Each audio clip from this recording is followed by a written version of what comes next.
We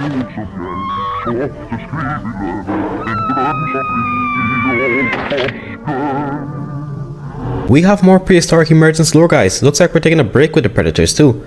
I'm not going to lie, I'm so invested in this analog horror series ever since I found out that talking T-Rex was an infant in the previous video. If you somehow don't know what a Prehistoric Emergence is, it's a prehistoric analog horror series by Aslan Studios, and revolves around prehistoric animals coming back to the present via openings in the earth like caves. But it's not just the creatures. The water itself from the prehistoric seas flows into ours today, causing the sea levels to rise. While most of these creatures are very bad for our health and are actually hell-bent on eradicating mankind, Bad. Very bad. some are actually helpful, but when we exploit them, an Aztec entity increases the tier of punishment for humanity due to our greed. If you want, you can check out this video for a deep breakdown on that. But in this video, we're going to be taking a look at a news upload titled The Friendly Giant. So I guess we're getting something wholesome in this video. Probably something like the land before time. But just before we get too deep into the video, consider hitting that subscribe button and join my Discord. If you like anything prehistoric, then you're going to feel right at home on my server. If you're an artist, you can even share your creations and enter competitions. Or you could just be the guy that sends dinosaur memes. We love you guys, by the way. With promotions out of the way, let's get on with the video.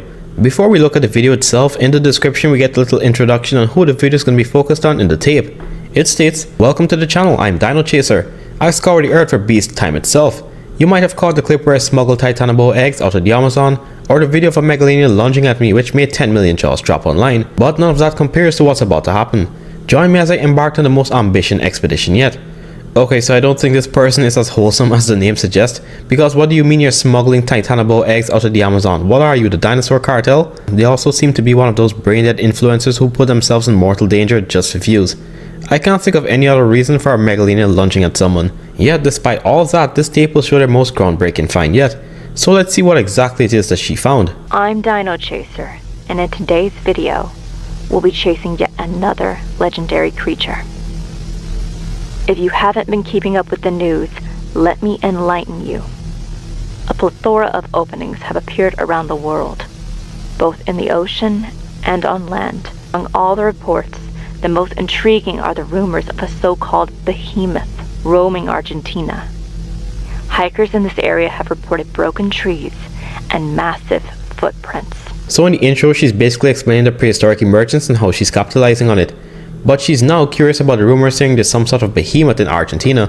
So from that and the thumbnail, I'm just gonna throw my hat in the ring and say it's an Argentinosaurus.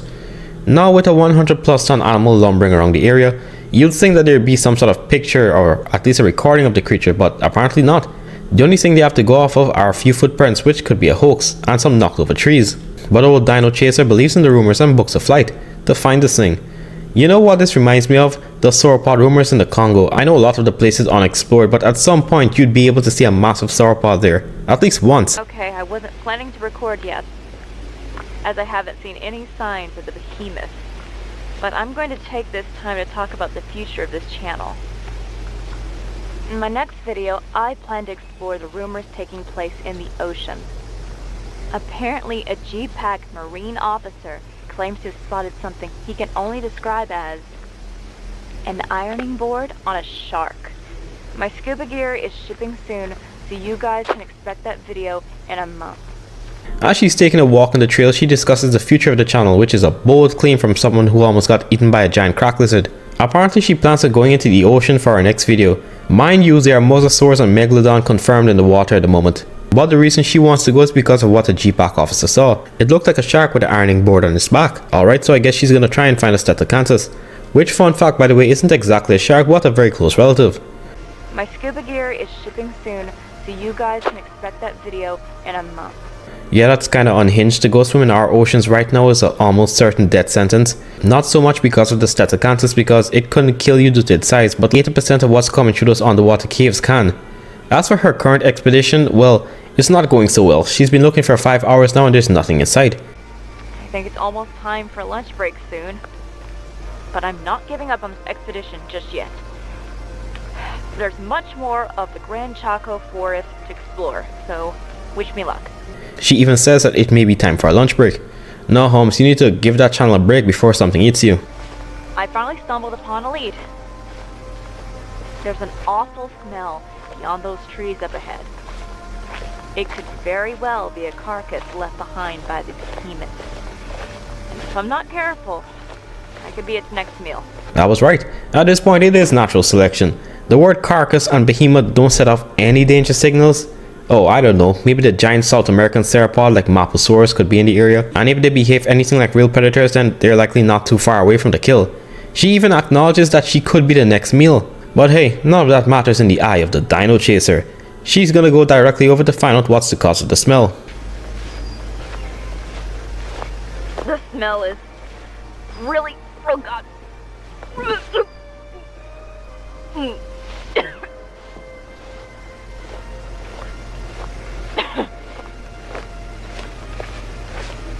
I don't think I can handle much more of this. Damn, that's gotta be one big carcass if the smell is a decent distance away and is making someone throw up.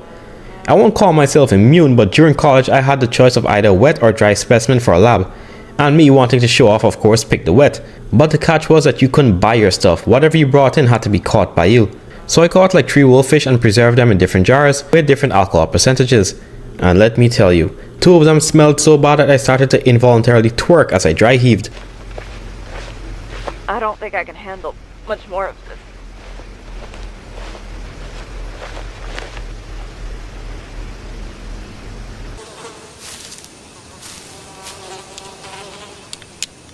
That is one big pile of shit. Well, what would you know?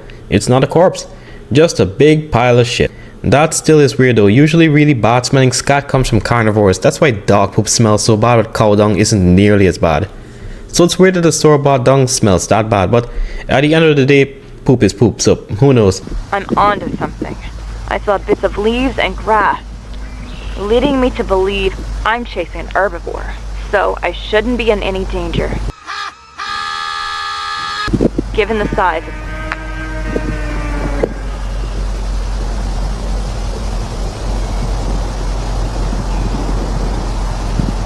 And there it is in all of its majesty. The Argentinosaurus towers over the treetops and makes a call akin to an eldritch horror you'd find on an American ranch. But I don't know what she means by since it's a herbivore she's in no danger, as if hippos aren't a thing. They kill more people than any carnivorous mammal on the continent, and so do Cape buffalo. But hey, maybe the sauropod is like the mammoth G-Pack captured where it's somewhat friendly.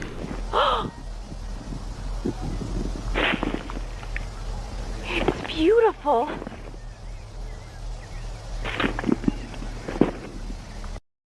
I need to get a closer look. Hold it right there. No you don't. There's a reason zoom is built onto the camera. Do you hear photographers saying they need to go closer to a rhinoceros? Like, does she really think that she's Dino Dan or something, and the dinosaurs will just ignore her or become acquaintances? But again, maybe I'm looking too deep into this. After all, this series does have a few creatures that don't really bother with us, so maybe this one is not example. I can't take my eyes off of it. I'm just mesmerized.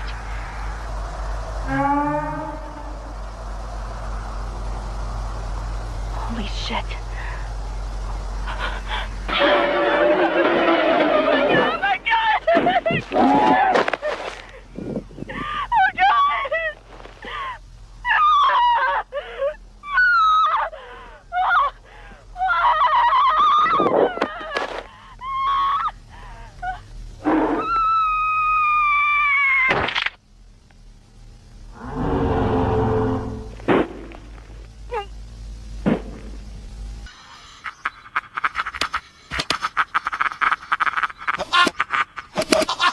Well, she finally fucked around and found out.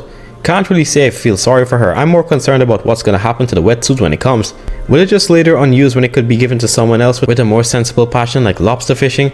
But in all seriousness, I was expecting this, but not that horrific. I thought this thing would have just hit her with its tail, or we'd see the camera pan up as it stands on its hind legs and squashes her. But nah, this thing looked her dead in the eye for a few seconds, roared, and then grabbed her by the waist or possibly even head.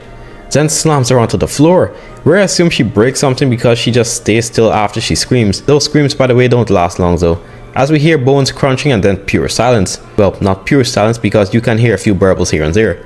So for the moment she still is alive, but not for long. If I had to guess, the thing probably stomped her mid to lower body, which just destroyed everything, leaving only her upper body intact. So all she could do is cough up blood for her final blog. I saw a comment under the video itself which couldn't be more accurate. Well, depending on what type of predator it is. But most predators specialize in killing their prey swiftly so that it won't fight back for too long and increase the risk of injury. But herbivores don't kill to eat. They usually just maim, gore, or trample you to the point where you could barely move and don't appear like a threat anymore. You are alive, but only for a few more moments and in much more pain. Another interesting thing is the camera glitch. It's beginning to happen more in the series. I won't go too into detail with it since I already discussed it, but the statue Quetzalcoatl made an entire news station glitch out and rendered a lot of electronics useless, just from the camera panning on it too long.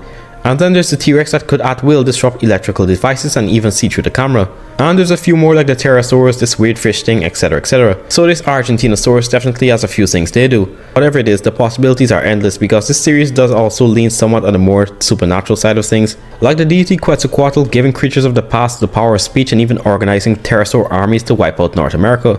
But in the grand scheme of things, Dinochaser's luck finally ran out, since it was in fact not a friendly giant. So the moral of the story, kids, is that even if something looks big, cuddly, and only eats plants, you should not boop the snoot. Unless it's your final wish or something. For me, if I had to pet one giant herbivore, it would be the white rhino. Well, before the unfortunate news was given. But that's pretty much a wrap for this video, guys. Head on down to Aslan Studios and show him some love. He's got more projects in the making and I for one can't wait to see what's in store for the next video. So that's pretty much it. Don't forget to like and subscribe. I'll see you in the next video.